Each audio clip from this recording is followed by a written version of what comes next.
Dan pendengar, saatnya kita mau berbincang-bincang bersama narasumber kami yang sudah seperti saya katakan tadi, sudah hadir narasumber kami Bapak Muhammad Teguh, Koordinator Divisi Humas Datin Bawaslu Provinsi Lampung. Baik, selamat siang Bapak. Siang Mbak. Iya, apa kabar hari ini Bapak? Alhamdulillah sehat Mbak. Sehat ya, sehat. Oke. Saya senang sekali loh, Iya. Walaupun cuaca mau hujan tetap ini. semangat ya. Tetap semangat Bapak untuk datang ke sini. Agak sejuk ya Pak ya. Tetap semangat untuk datang ke RRI untuk kita berbincang-bincang. Ini terkait dengan topik kita Pak, hindari hoax dan juga informasi palsu dalam pemilu. Dan juga kami mengundang Anda pendengar, silakan Anda bergabung bersama kami di layanan telepon di 0721 269 720 atau juga Anda bisa bergabung bersama kami di 0811 7252 909 ya. Nah, Anda ingin bertanya seputar pemilu juga nggak masalah ya, walaupun juga di luar topik kita juga tidak masalah ya, silakan. Terus kemudian berbicara khusus murni hoax gitu. Bukan hanya hoax, yang lain juga misalnya Anda penasaran ingin bertanya gitu tentang bagaimana tata cara tahapan pemilu, silakan monggo. Di sini ada narasumber yang berkompeten untuk menjelaskan. Baik, di awal ini Pak, yang tentunya namanya informasi hoax, apalagi mendekati pemilu ya, nggak mendekati pemilu aja hoax itu kadang beredar kemana-mana gitu ya. Apalagi ini menjelang pemilu yang pastinya gencar orang untuk pasti karena adanya kepentingan. Nah, itu merobohkan lawan dengan menyebarkan berita-berita hoax seperti itu ya Pak ya. Nah, upaya apa sebenarnya yang dapat kita lakukan ini Pak Teguh agar masyarakat tidak mudah terprovokasi dengan berita hoax dan juga mencegah semakin maraknya hoax ini Pak Teguh, bisa dijelaskan, silakan. Paling enggak kita semua sebagai masyarakat yang beradab ya, sebagai masyarakat Indonesia, kita jangan selalu langsung percaya dengan berita-berita yang kita belum tahu sumbernya itu. Kadang kita ini sebagai masyarakat, apalagi kita sudah banyak punya grup nih, grup WA. Benar. Kita dapat forward dari grup, salah satu grup, langsung kita pengen merasa orang yang paling pertama tahu informasi itu, langsung di forward, langsung dikirim ulang ke banyak grup. Nah, ini tanpa kita sadari atau tanpa kita teliti dulu sumber beritanya ini dari siapa, orang yang bisa dipercaya atau tidak, terus kemudian kebenaran isinya terutama. Kadang kita sudah percaya dengan seseorang ya, karena pernah kejadian untuk pemilu 2009 Pilpres waktu itu, ya kita tahu itu tokoh.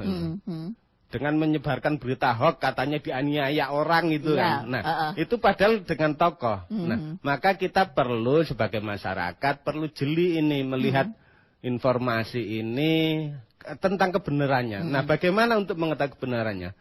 Paling enggak kita diskusikan dululah dengan teman terdekat kita. Benar enggak informasi seperti ini? Jangan terus kemudian kita punya informasi dari salah satu grup, langsung kita kirim ke banyak grup. Biar merasa kita ini orang hebat yang paling tahu informasi lebih dahulu itu. Mengikutilah istilahnya itu ya, seakan-akan padahal kita sebenarnya nggak tahu itu benar apa enggak. Atau tidak. Nah, kalau misalnya seperti itu, misalnya sudah terlanjur ini Pak ya disebarkan ke seluruh, apalagi via WhatsApp misalnya gitu kan. Jadi sudah tersebarkan. Nah, ternyata diusut punya usut, ada orang yang mengusut, bukan dia sendiri nih, diusut punya usut, ternyata itu kabarnya bohong gitu Pak. Apakah akan kena sanksi orang tersebut Pak? Ya, kalau secara undang-undang nasional, undang-undang IT kan sudah jelas ya Mbak. Itu ada di Pasal 28 ayat 1 di Undang-Undang Nomor 19 tahun 2016 ini kan ya. Tentang melarang setiap orang dengan sengaja dan tanpa hak menyebarkan berita bohong untuk menyesatkan orang lah ya, untuk mengelabui orang, memberikan informasi kepada orang. Ini kan sudah jelas di aturan undang-undang IT-nya. Tapi kalau untuk aturan pemilu itu nanti akan yang paling banyak itu diatur di kampanye, karena ini namanya informasi, namanya berita, ini kan untuk mengangkat orang atau menjatuhkan orang kan. Hoax itu juga tidak terpaku atau tidak selalu melulu menjelekkan orang.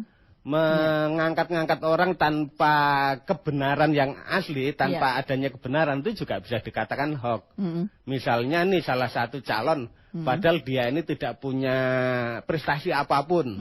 Tapi diberitakan si A, si B ini luar biasa prestasinya. Iya. Telah membangun ini itu misalnya. Ini kan juga sebenarnya berita yang tidak sesuai tapi tidak menjatuhkan orang sebenarnya, tapi untuk mengangkat orang tapi tidak benar gitu. Ini juga salah satu yang dimaksud hoax itu tadi. Kalau kita ketahui selama ini mungkin sebelum munculnya hoax ini ya, munculnya kata hoax, ini muncul kata hoax ini kan setelah adanya kemudahan masyarakat untuk mengakses berita melalui online, melalui gampang banget caranya, tinggal buka internet, Google, sudah keluar semua berita-berita, apalagi kalau berita-berita hoax. Kalau zaman kita dulu, kita ketahui hoax itu cuma merek kompor. Merek kompor hoax yang waktu itu memang kompor yang paling panas gitu. Berarti kan untuk memanasi suasana itu. Berarti bisa diarahkan hoax ini memang tujuannya untuk mengompori, memanasi suasana di masyarakat itu. Entah suasana itu benar atau tidak, yang penting suasananya panas dulu itu. Itu. Baik. Nah, untuk sanksinya sendiri seperti apa kalau misalnya ya ketahuan si orang itu yang ternyata setelah menyebarkan gitu, dia juga ikut menyebarkan. Ada sanksi orang tersebut terkena apa ini Pak? Apakah ya memang kalau secara undang-undang IT kan jelas ketika orang menyebarkan informasi hoax itu baik yang memberikan sumber awal maupun kemudian yang menyebarkan itu kan kena sanksi pidana, ada sanksi pidana. Ada sanksi masalah pidananya ya? Sanksi putusannya seperti apa tergantung keikutsertaannya, penyebarannya seperti apa. Jadi sebenarnya harus berhati-hati ya kalau kita melihat berita hoax gitu ya, jangan sampai menyebarkan ke orang lain. Kalau bisa ya kita pendam sendiri ataupun bertanya terlebih dahulu deh. Paling nggak diskusi dulu dengan teman kita, kan banyak punya teman toh. Di grup itu aja ada teman oke lah kita misalnya mengforward, mengirim ulang, tapi dengan maksud bahasa berita ini benar nggak ya? Ya kan bisa seperti itu, misalnya tidak secara langsung tatap muka, tapi bisa ditanyakan melalui media saat ini kan, benar nggak berita seperti ini? Iya. Tapi kan Pak, kalau yang namanya orang awam ya Pak ya, kalau kita melihat berita hoax gitu ya, bingung membedakan ini apakah berita yang baik, apakah berita yang benar, ataukah itu berita hoax. Nah seperti apa untuk membedakannya Pak antara itu kalau berita hoax dan itu berita benar gitu loh. Kalaupun kita ingin bertanya, ini kan kita contohkan orang awam deh ya, orang yang memang tidak mengerti gitu. Nah, kalau misalnya kita tanyakan juga kepada teman-teman juga nggak ngerti gitu. Jadi kita harus bertanya kepada siapa gitu untuk membedakan ini beneran nggak sih berita hoax gitu, ataupun ini bener nggak beritanya sih. Nah, seperti apa itu Pak kalau menurut Bapak? Ya sebenarnya pertama memang untuk membedakan ini berita hoax atau tidak. Paling nggak itu dari sumber ya, sumber yang mengasih informasi itu siapa gitu. Kalau dalam hadis misalnya, dalam Al-Quran, hadis ini palsu atau tidak itu tergantung perawinya juga yang menyampaikan sumber berita itu. Di berita-berita yang berkembang di masyarakat juga kita harus mengetahui. Kita juga bisa melihat, mengetahui dan melihat orang ini biasa tukang bohong atau tidak kan bisa juga sih sebenarnya. Ya paling enggak minimal ketika kita sudah sama-sama tidak tahu tapi sudah berdiskusi, menganalisa, belajar untuk menganalisa lah ini kebenaran ini. Kalau memang belum belum yakin atas kebenarannya, ya itu tadi kita jangan mudah untuk kemudian mengirim ulang informasi atau menyampaikan informasi. Oke lah, mungkin tidak dikirim ulang sama orang tersebut, tapi kan paling tidak dia bertanya-tanya gitu loh, bertanya di dalam hati. Ini berita untuk membedakannya seperti apa ya gitu. Terus biasanya atau nggak percaya tapi gimana gitu loh. Terus biasanya kalau namanya berita hoax itu selalu provokatif ya. Memojokkan mungkin ya, selalu memojokkan. Memojokkan orang apa provokatif, bisa memojokkan, bisa menjustifikasi orang ini salah atau apa gitu. Bahasanya selalu provokatif, mengompori orang, bukan mengajak orang untuk supaya memberikan pemahaman ke pemahaman yang mendinginkan, tapi biasanya memanasi itu tadi, memanasi orang supaya di pemahaman masyarakat itu ikut terprovokasi gitu. Nah, Pak Teguh, kalau misalnya nih seseorang tersebut yang misalnya yang diprovokasi, misal gitu, misalnya Pak Teguh mencalonkan diri gitu. Nah, Pak Teguh ini apa sih diprovokasi ataupun dijatuhkan gitu, entah itu melalui media sosial ataupun ini. Padahal itu sebenarnya tidak seperti itu gitu kenyataannya gitu. Apakah memang dari orang tersebut yang memang diprovokasi tersebut ya dijelek-jelekan tersebut lah ya, dibuat menjadi hoax ya, yang padahal kinerjanya itu bagus atau lain sebagainya. Apakah memang orang tersebut juga akan turun tangan langsung untuk mengklarifikasi atau seperti apa ini, Pak Teguh? Nah, tentunya kalau apalagi kita berbicara tahun politik ini ya, di tahapan pemilu ini, setiap calon kami harapkan juga mempunyai tim ya, tim yang tanda kutip tim yang positif lah ya, untuk bisa melihat informasi-informasi apakah dari calon yang dia dukung ini ada orang yang black campaign kan atau tidak, kan ada black campaign kampanye hitam. Dengan kampanye hitam ini dengan menjatuhkan, menjelekkan orang. Karena di masa kampanye ini ya, calon ini kan bagaimana mencari simpati orang supaya nanti di hari pemilihan tanggal 14 Februari, nanti ya, 14 Februari tahun 2024 itu bisa mendapat simpati dan dipilih oleh masyarakat banyak. Nah, mereka juga dengan berbagai cara. Jangankan langsung minta ke orang atau ke tetangga, ke teman untuk menginformasikan. Yang unik itu juga kita tidak sedikit ya melihat berita, mendengar, meminta tolong kepada jin juga loh pemilu ini untuk kepentingan untuk kayak 3D gitu ya Pak ya, pasti duit, dukun dan dekeng gitu deh. Jin itu ya Pak ya. Nah, iya, makanya ada yang minta saran, syarat, amalan ke kiai, oke lah karena amalan. Tapi kadang ada yang mencari jalan pintas, entah manjat ke gunung mana gitu ya. Untuk minta bantuan ke jin mempengaruhi ke masyarakat. Jangankan hanya informasi untuk mempengaruhi secara langsung ya itu tadi.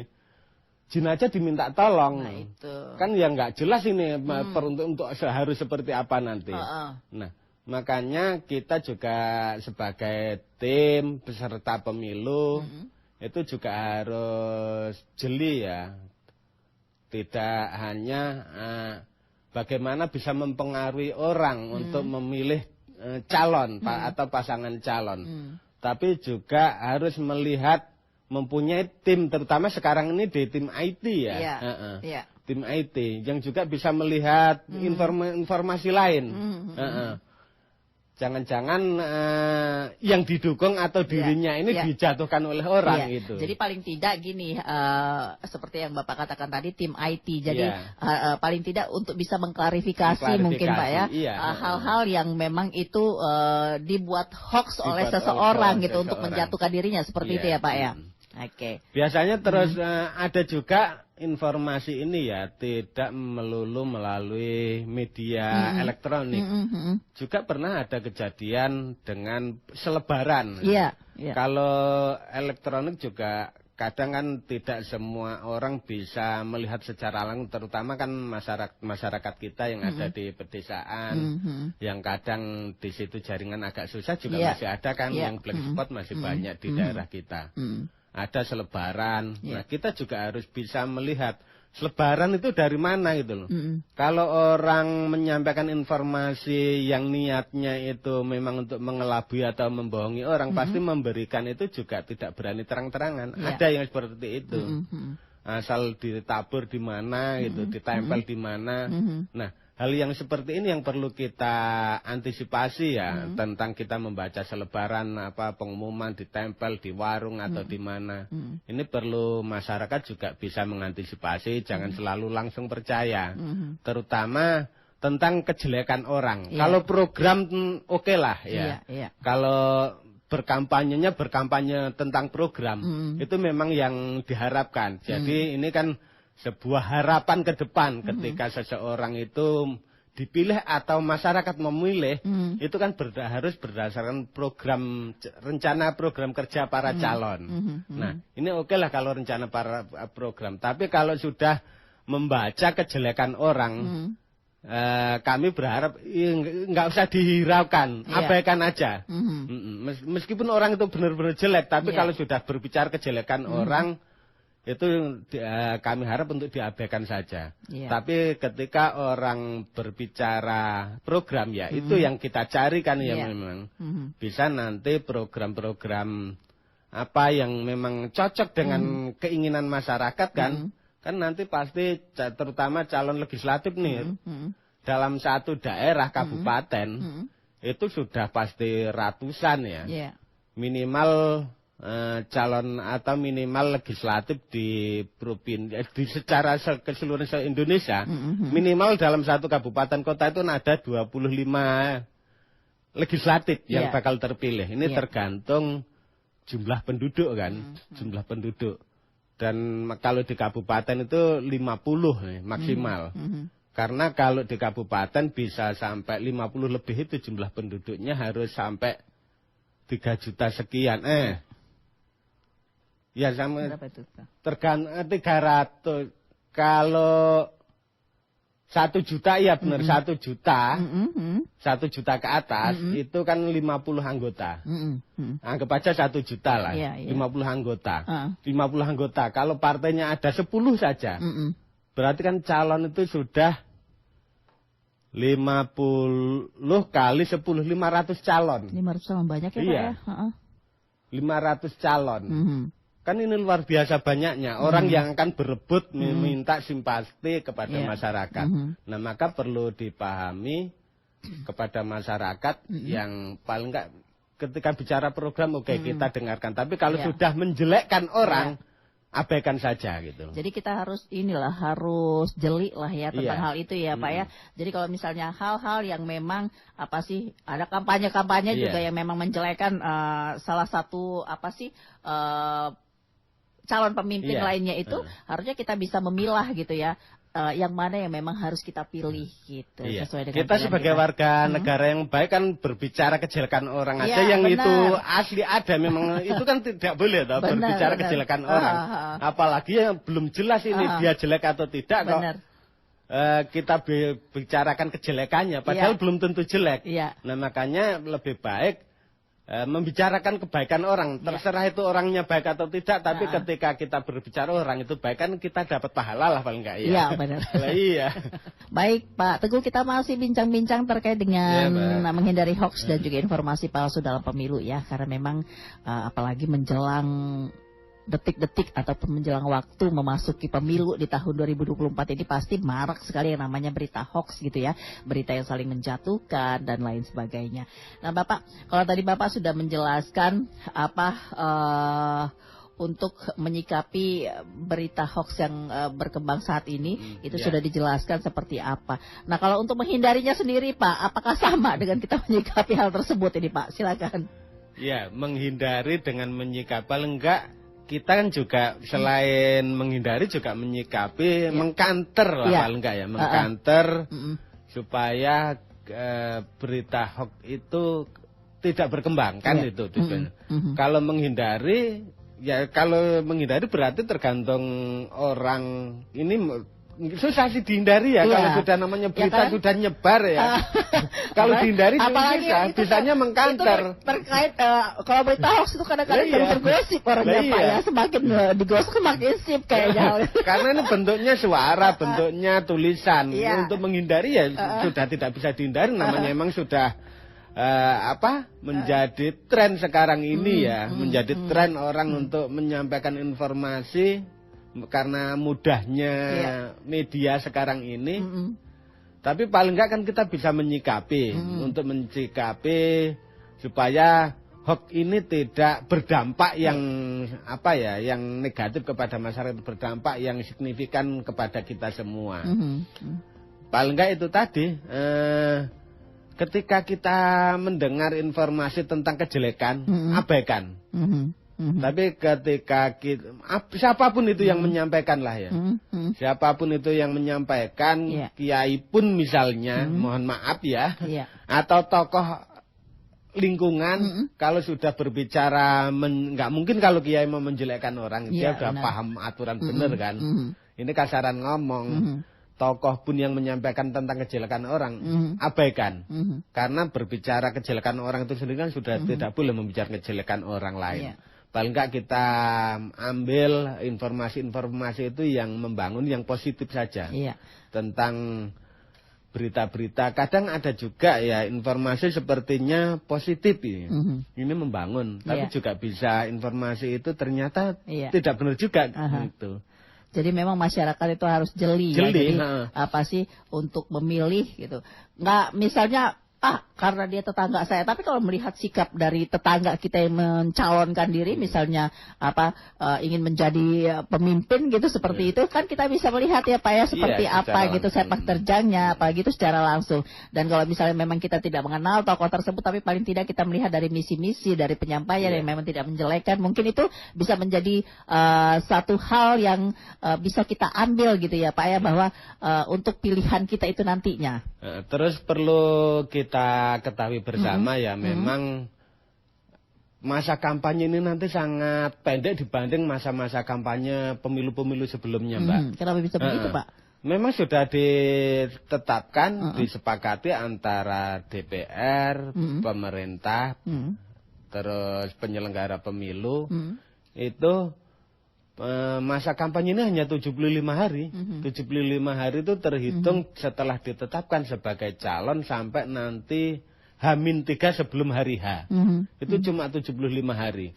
Sedangkan wilayah kampanyenya, wilayah basis yang harus dia kunjungi, ini kan kalau yang daerah-daerah yang luas, itu kan nggak kejangkau. Maka sangat dimungkinkan dalam menyampaikan kampanye ini tidak harus selalu melulu tatap muka. Kalau tatap muka hanya waktu 75 hari, sedangkan satu kabupaten aja itu minimal ada yang 100 atau 200 kampung. Oke, kalau seperti di Metro hanya 25 kelurahan atau dapilnya nanti dipecah lagi itu kan. Tapi kalau yang untuk calon RI misalnya, calon RI ini kan di Lampung, calon DPR RI itu di Lampung nanti kan dibagi 2 dapil, Lampung 1 dan Lampung 2. Yang 1 dapil itu ada 8 kabupaten dan 7 kabupaten, karena di Lampung ini semua ada 15 kabupaten kota. Nah, ini kan juga kalau misalnya calon itu harus keliling sebanyak kabupaten itu, nggak kejangkau hanya 75 hari itu. Maka ini juga akhirnya membuat masyarakat juga harus lebih jeli lagi ya, lebih berprasangka positif thinking untuk melihat sosok calon yang bakal ia pilih. Mungkin juga dari informasi dari media terutama nanti akan yang banyak dari media ya, dari media, karena memang dibolehkan nanti kampanye itu melalui media massa, bisa melalui media elektronik, media elektronik, WhatsApp atau Facebook itu memang dibolehkan nanti. Oh, jadi untuk yang kayak media sosial gitu media dibolehkan sosial, untuk dia berkampanye seperti itu. Tapi itu untuk memasuki masa kampanye nanti ya. Di masa kampanye setelah ditetapkan sebagai calon tetap. Jadi tidak boleh nyolong start dong Pak ya. Nggak boleh. Oke, baik. Dan pendengar kembali saya ingatkan Anda untuk Anda bergabung bersama kami di layanan telepon kami pendengar di 0721269720, atau juga Anda bisa bergabung bersama kami di 0811 72529909 ya, masih terkait hindari hoax dan juga informasi palsu dalam pemilu. Nah Bapak, mengapa untuk berita bohong ini sangat mudah menyebar di masyarakat ya Pak ya? Kalau hal-hal yang memang kadang untuk berita bohong gitu, masyarakat ini cepet banget itu nyampe-nya gitu ya ke telinga gitu ya. Karena mendengarkan cerita orang tuh asik sih, serem gitu loh. Iya benar. Asik pasti karena hoax ini provokatif. Memang tujuannya memprovokasi orang. Ketika orang sudah terprovokasi, emang didengar enak, dibaca juga enak. Kayaknya itu seneng. Semakin menarik mungkin Pak ya. Iya. Nah makanya itu kita bisa melihat contoh-contoh ciri ya, bukan contoh, ciri-ciri berita hoax itu pasti provokatif itu loh. Yeah. Yang kemudian memang enak, asik itu didengar gitu. Maka perlu masyarakat yang perlu diantisipasi, yaitu tadi untuk membedakan ini hoax atau tidak. Lihat dari judulnya. Dari judulnya, kalau sudah judulnya provokatif, isinya provokatif. Nah ini yang perlu kita antisipasi loh. Jangan langsung percaya dengan isi berita itu. Meskipun apa yang menyampaikan tetangga gitu, yang menyampaikan tetangga. Kalau di kampung kan juga hoax ini juga tidak melulu melalui media sosial, media massa, dari obrolan orang ke orang gitu ya.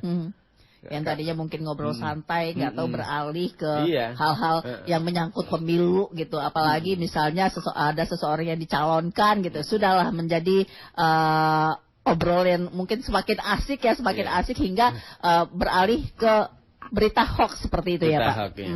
Juga yang perlu kita antisipasi bukan hanya persoalan hoax ya Mbak ya, ya kepada masyarakat semua. Kita juga harus antisipasi terkait SARA ya, SARA hindari,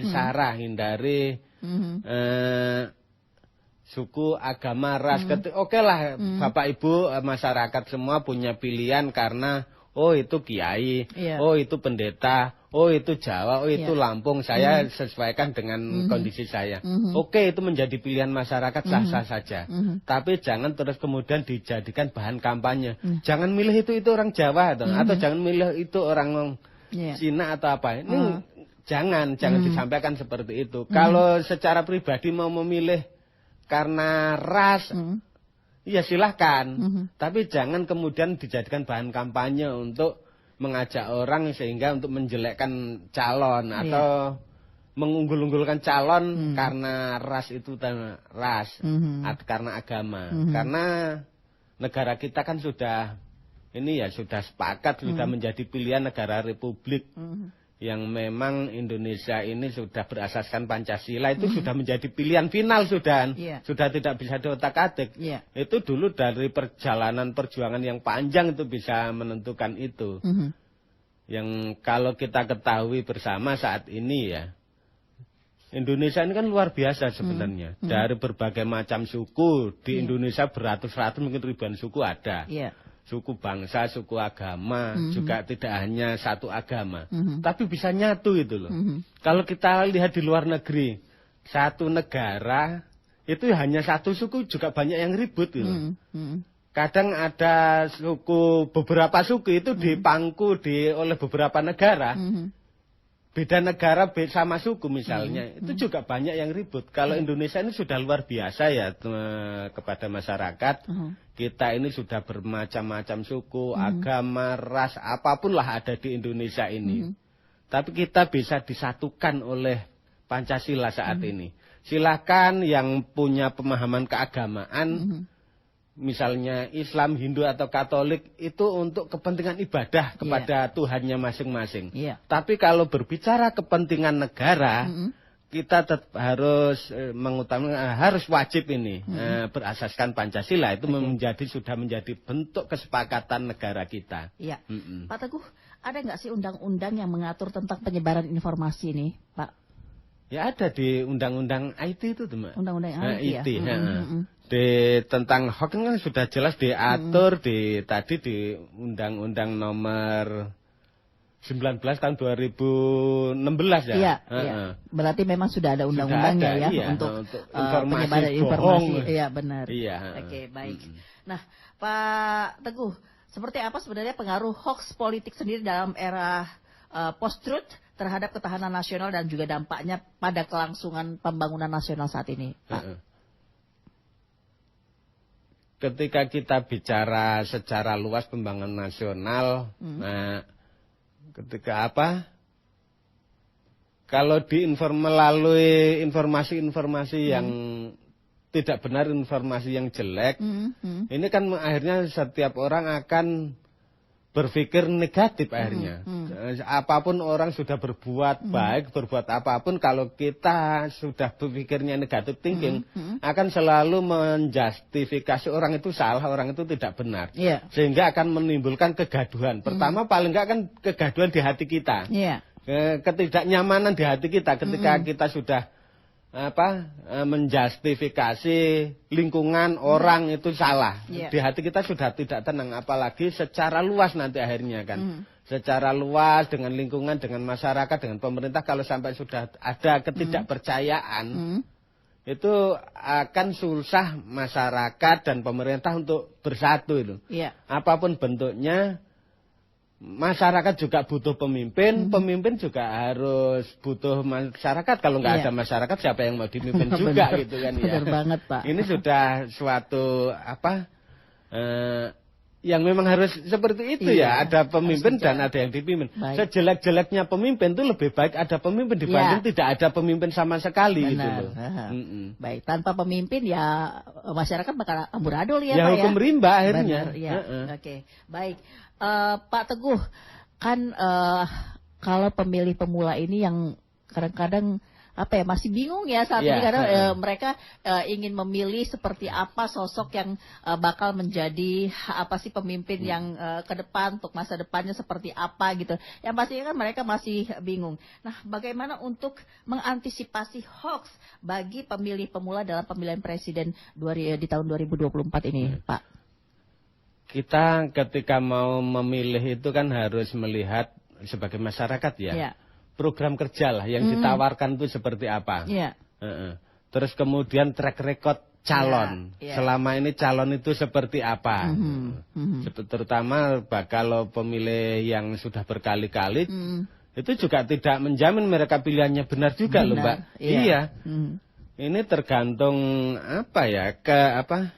lingkungan juga sangat mempengaruhi lingkungan itu.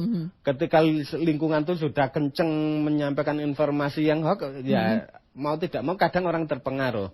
Tapi untuk itu kita harus melihat terutama sebagai pemilih, baik pemula maupun pemilih yang sudah berkali-kali ikut pemilu, lihatlah program para calon yang ditawarkan. Itu kan pasti ada nanti, baik itu melalui pertemuan langsung, melalui media sosial, melalui selebaran atau apa, itu pasti akan ada program yang ditawarkan. Jangan terus kemudian memilih karena ada yang mendatangi ini tak kasih ya, itu apalagi itu ya. Jadi nggak salah-salah nih Pak ya. Pilih program kerja dan track record calon itu sendiri yang kita harus lihat. Baik, saya pernah membaca salah satu artikel Pak terkait dengan hoax kartu pemilih pemilu 2024. Nah ini terkait penjelasannya, beredar gambar kartu pemilih pemilihan umum di tahun 2024 dalam bentuk digital di media sosial. Nah dalam gambar yang beredar terlihat kartu pemilih dengan logo Komisi Pemilihan Umum KPU. Di sebelah kanan tersebut berisi data identitas diri, mulai itu dari nama, jenis kelamin, hingga kode tempat pemungutan suara atau TPS. Nah kartu pemilih berwarna biru ini juga disebut tersedia dalam bentuk fisik maupun dalam aplikasi Kementerian Dalam Negeri atau Kemendagri. Nah faktanya ini Pak, pas dilansir dari news.detik.com, KPU membantah telah menerbitkan kartu pemilih tersebut. Nah ini seperti apa Pak? Mungkin Bapak bisa menjelaskan nih. Nah terkait kartu pemilih, kalau di tahun 2000-an dulu saya juga punya pengalaman, pernah ada lah mirip kayak KTP tapi agak lebih tipis waktu itu. Nah, tapi yang perlu kita ketahui bersama kepada masyarakat saat ini, mau ada kartu pemilih atau tidak, itu ada syarat dan ketentuan orang bisa memilih paling enggak kan? Iya, benar. Syarat pertama orang bisa memilih itu punya KTP elektronik. Iya. Jadi itu syarat utama. Syarat utama. Terus kemudian tidak sedang dicabut haknya, hak politiknya. Atas keputusan pengadilan. Kalau ini langka lah kejadian ini, orang dicabut haknya atas keputusan pengadilan. Tapi yang paling banyak itu dicabut karena undang-undang. Misalnya menjadi TNI Polri, ini kan secara undang-undang sudah dicabut secara otomatis. Itu sudah menjadi pilihan, bukan membatasi hak orang, tapi itu sudah menjadi pilihan yang bersangkutan ketika memang sudah masuk ke menjadi TNI Polri itu secara undang-undang sudah tidak punya hak memilih. Nah, syarat utama untuk menjadi pemilih bisa memilih nanti tanpa itu abaikanlah itu yang kartu pemilih itu tidak ada aturan ya. Karena itu tadi yang bisa memilih itu yang penting punya KTP elektronik. Terus kemudian syarat punya KTP elektronik ini kan berumur 17 tahun ke atas. Atau sudah pernah menikah. Nah, hanya syarat itulah. Ketika kita tidak... Jadi ini beritanya hoax. Nah, iya. Seolah-olah kan sudah benar berita itu ya. Ada bentuk fisiknya. Jadi kan orang agak deg-degan, saya nggak dapet ya kartu fisik seperti itu gitu. Ya ternyata itu hanya berita hoax belaka ya. Tapi yakinlah kita itu untuk kewenangan atau hak kita memilih itu sudah dilindungi oleh negara, sudah dilindungi oleh undang-undang. Tidak terdaftar di daftar mata pilih pun, nanti masyarakat juga jangan khawatir tidak bisa milih. Bisa, tetap bisa milih. Yang penting nanti bawa KTP. Iya, KTP ya, tapi dengan cara KTP yang elektronik ya. Iya, KTP yang elektronik. Karena sekarang juga KTP yang disebut KTP siak lah kayak kalau dulu ya. KTP yang manual itu kan memang sudah tidak terbit. Sudah tidak terbit lagi ya. Oke, baik. Sekarang juga pemerintah juga sudah masyarakat mudah mengakses untuk mendapatkan KTP elektronik juga sudah mudah sih ya. Memang itu menjadi tugas negara untuk memfasilitasi masyarakat ya. Oke. Iya. Baik, Pak Teguh, adakah serangan hoax terhadap KPU atau Bawaslu pada pemilu di tahun 2024 ini, Pak? Ya, ini kita antisipasi ya. Kalau pengalaman di tahun 2019 pemilu sebelumnya itu kan luar biasa ya. Ada yang di luar negeri itu katanya untuk pilpres surat suara datang itu sudah dicoblos semua. Ya waktu itu kan santer banget berita itu di luar negeri. Padahal KPU-nya belum nyetak. Jadi banyak ya serangan seperti itu. Terus nanti misalnya di pemungutan dan penghitungan suara sampai ke rekapitulasi. Mungut kan di TPS, menghitungnya juga langsung di TPS. Masyarakat menyaksikan boleh, Terus kemudian ada kewajiban penyelenggara pemilu, terutama di KPPS, kelompok pemungutan suara di setiap TPS itu, wajib menyalin di C plano namanya. Setelah dihitung itu ditulis di C plano, C besar. Yang C besar itu kertas besar berbentuk plano sebesar kertas karton itulah ya. Itu kan ditulis di papan tulis yang penting bisa dibaca orang. Orang boleh memoto itu kok. Masyarakat boleh memoto semua orang, tapi yang penting dengan syarat ketentuan tidak mengganggu jalannya proses penghitungan. Satu moto atau nanti bisa minta ke yang lain atau apa. Itu boleh didokumentasikan oleh siapapun. Nah, terus kemudian disalin namanya dalam form C yang kertas biasa. Yang itu nanti akan dijadikan arsip dan dibagikan ke setiap partai politik atau peserta pemilu akan memperoleh itu. Terus kemudian yang ada di KPU ini kan wajib di-scan dan di-upload. Nah, tapi ini juga masih banyak muncul berita-berita atas kecurangan. Atas kecurangan penghitungan. Kadang orang yang kurang puas ya Pak ya. Padahal itu sudah hasil yang real yang bisa terlihat dengan jelas dengan mata dan kepala sendiri gitu. Kalau untuk kecurangan penghitungan dan rekapitulasi suara ini sekarang pengamanannya juga sudah luar biasa. Dari aturan-aturan untuk melindungi hak suara masyarakat itu sudah luar biasa. Yaitu tadi harus ditampilkan di C plano, ditempel itu yang masyarakat bisa mendokumentasikan, yang tertulis di kertas semacam kayak sebesar kertas poli atau kuarto, itu harus di-scan oleh KPU dan ditayangkan, di-upload, semua masyarakat bisa melihat gitu. Ini kan masyarakat juga bisa menghitung sendiri sebenarnya. Kadang KPU belum menghitung, sudah ada berita sudah ada yang ngerekap sendiri itu loh, sudah memberitakan si A si B ini pemenangnya. Ujungnya bisa menimbulkan perpecahan dengan cara seperti itu ya Pak. Ikutilah tahapan-tahapan yang sebenarnya di penyelenggara pemilu bisa dipastikan untuk berbuat curang itu sangat sangat itu kan sudah ditetapkan waktunya kapan penghitungan suaranya. Itu pasti kan masyarakat sudah tahu hal tersebut ya. Jadi kalau misalnya kurang dari waktu yang sudah ditetapkan itu nggak boleh, nggak sah. Itu udah berita seperti itu. Malah itu kalau penyelenggara pemilu ya di KPU dan jajaran belum waktunya dihitung atau belum waktunya dibuka sudah dibuka itu sudah masuk ranah pidana sudahan gitu loh. Baik Pak, di akhir apa yang akan disampaikan ke masyarakat terkait dengan obrolan kita siang hari ini, hindari hoax dan juga informasi palsu dalam pemilu. Mungkin apa yang akan disarankan kepada masyarakat ini Bapak, silakan. Ya, kepada masyarakat dan kita semua, mari kita sambut pemilu di tahun 2024 ini dengan riang gembira ya, karena namanya pemilu itu kan kita sudah ketahui atau sudah menjadi bahasa yang umum adalah pesta rakyat.